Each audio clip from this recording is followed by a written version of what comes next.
Valley Girl Bookworm. So today for you I have a book haul.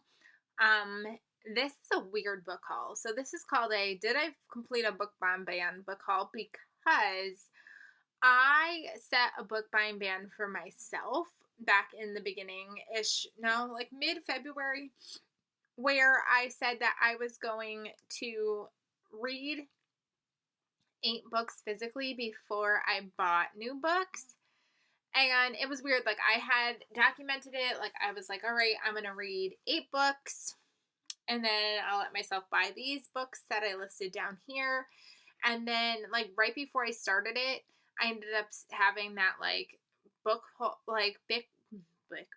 thing. What am I saying? That Barnes & Noble was going out of business. And, like, some of the books that I wrote down here, I bought at that sale. So then I had to cross them off. So then I made new ones. And then I ended up buying those random books at Target. So then I crossed that one off. And, like, I did read 8 books. And then it was time for me to finally be like, I'm allowed to buy books. And then I got so many pre-orders that I felt really bad. So then I continued to, like, not buy books because I was like, I know I'm allowed to, but I just technically had so many pre-orders come in. I can't do that. So it was kind of like ending my book buying ban because I was finally letting myself purchase books that weren't necessarily pre-ordered already. But I don't know. It was weird. That's never happened to me where I'm like, I'm going to read some books and then I could buy some books. So that it was just very strange. And then I was seriously itching to buy books, and then it was independent bookstore day. So it was just chaotic. Either way, this is a book haul. And based off of what's happening this month in terms of pre-orders and what happened last month in terms of pre-orders and this, I really need to slow down. There are a ton of books on my wish list that I am so tempted to purchase right now, but unless there's a sale or I have a gift card, I really need to just, like, slow down for, like, a minute, because I know June and July also have a ton of pre-orders as well, because it's that time of year where, like, Riley Sager comes out with books and Ellen Hildebrand comes out with books and Sherry LaPena comes out with books, and so I've got a lot of things that I'm looking forward to already, so I need to just slow it down. But until then, here's a book haul. And I'm excited because I think I've already read 2 of them, or I'm currently reading one and I've read another, so at least I'm making progress on that. So we went to Independent Bookstore Day. My husband and I and my kids technically went the day before Independent Bookstore Day because I knew I wasn't going to have time to go the day of, so we went the night before. So I picked up some things. I told myself I was only going to buy 1 book, but I, like, blacked out in that bookstore. If you've ever shopped in a bookstore with children, you will know what I mean, because their hands are just everywhere, and I'm just, like, wanting to control, not necessarily control, but I don't want them to, like, knock something down or rip something up. And so, like, I was very, like, I just need to get out of here. So I ended up picking up 4 when I said I was going for 1. So I don't even know what happened. So the first book that I grabbed was What Happened to Ruthie Ramirez by Claire Jimenez. Now, this was an Aardvark book, and I had seen it as an Aardvark choice, and I was like, that's really intriguing. And then when I saw it there, it was also listed as, like, one of the booksellers' recommendations, so I immediately grabbed it. We are following a family who their 13-year-old child, Ruthie, disappeared, and they never found her. There's no clues. They never figured out where she went. And one day they are watching, like, a reality TV show or something, and they see her on the reality TV show. And I'm sure that unravels a ton of chaos and what happened to her, how'd she get there, does she know, did she do this purposefully, like, what happened? And I'm here for it. I'm excited to figure out what that's going to be. It's also super short. I also grabbed The Love Scribe by Amy Myerson. Now, I've read a book from her before.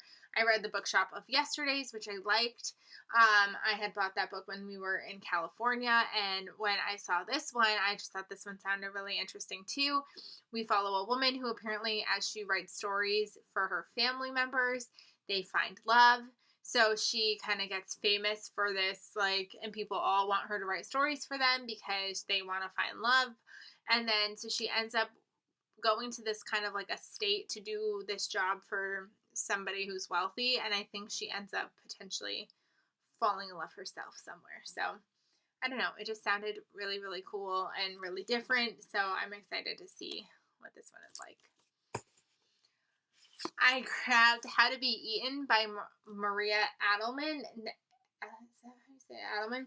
Now, this one I had seen somewhere on books, I think on BookTube, but I don't remember where. But apparently, it's kind of like a retelling. It's modern, where we have a bunch of like fairy tale characters, like female fairy tale characters, and they are all in therapy together.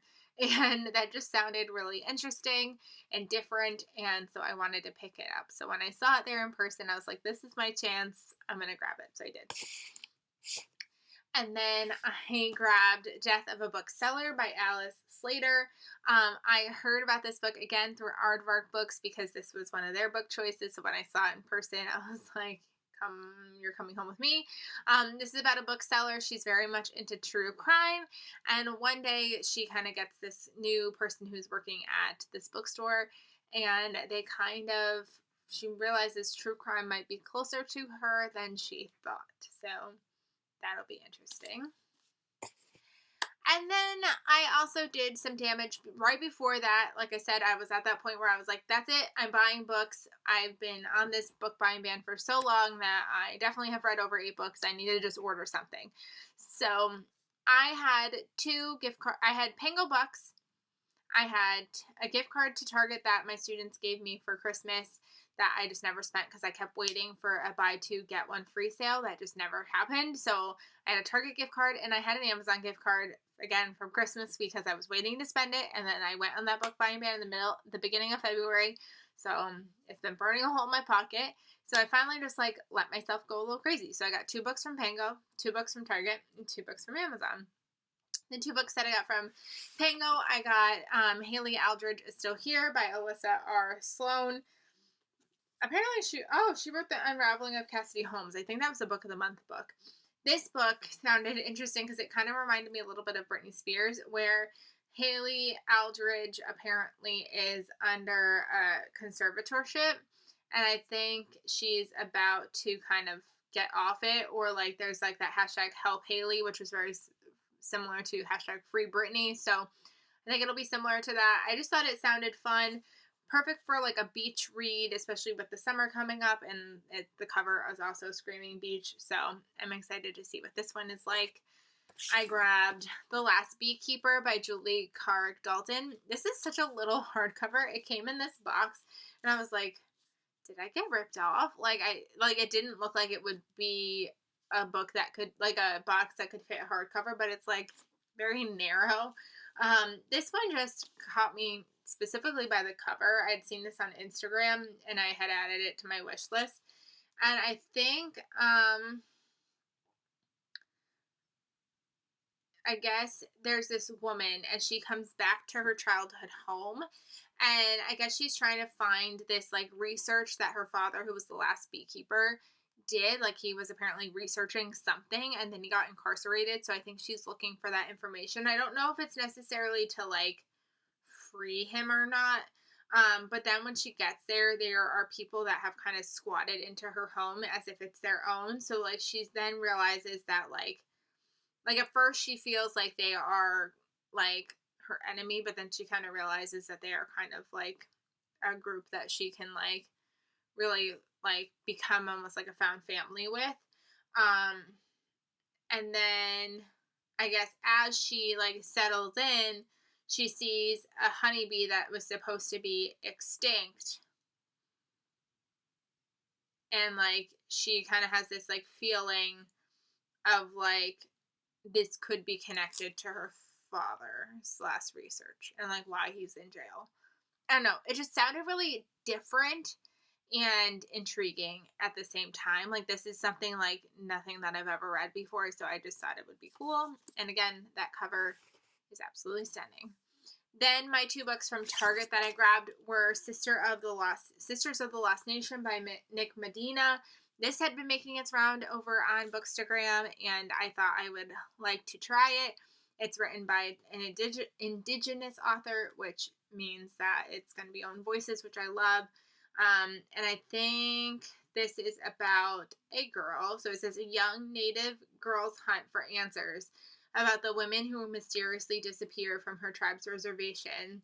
And it leads her to delve into the myths and stories of her people, all while being haunted herself in this atmospheric, stunning, poignant debut. So I think it's kind of like a thriller, but I think it's also a little bit of horror, but it also speaks to such the truth of like these women keep going missing and nobody's doing anything about it. So I think that this is gonna be an important read and an interesting read, and hopefully it doesn't scare me too much. Then I've already read this one. This is How I'll Kill You by Ren DeStefano. Now this book is an interesting one. I talked about it all at length in my most recent wrap up, which will probably be getting posted after this one. So I'm gonna keep my lips sealed. Go check that one out. I'll kind of sum it up slightly. Triplets who like to go murder people. That's all I'm gonna say. Then I've got Maybe Next Time by Seska Major. This is one that I grabbed through through Amazon. This is also a very oddly shaped hardcover. Like, I'm going to hold another hardcover up. Like, it's so tiny and like fat. Like, it's got the same fatness, but it is like so short. So this one says, even the greatest love stories end, but what if this one didn't have to?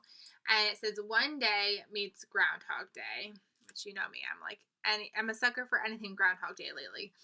And it's about a woman who must relive the same day over and over again, keeping her family and work life from imploding as she attempts to spare her husband from an unfortunate fate. So, yes, please. And then the last book I got is one that I'm currently reading right now, and that is The Eden Test by Adam Sternberg. This is about a couple. They've been married for 3 years.